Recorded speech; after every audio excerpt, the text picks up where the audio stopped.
महाराज साकार करतात. बघता बघता वर्ष होऊन गेले, बरोबर का? खरंच अलीकडचा काळच बदलला.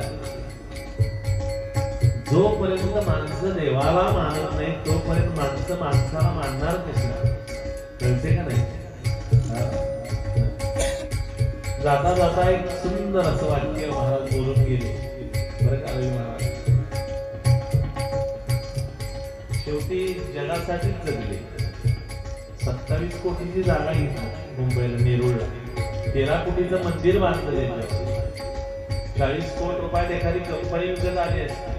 पण महाराजांनी आपला हिंदू धर्म जागा हवा, त्या भगवान परमात्म्याची रोज आराधना व्हावी, किंवा माझा भाविक त्या पांडुरंगाच्या चरणाजवळ जावा, रुक्मिणी मातेचा आशीर्वाद घ्यावा. म्हणून एवढं मोठं मंदिर उभं केलं. कुणासाठी?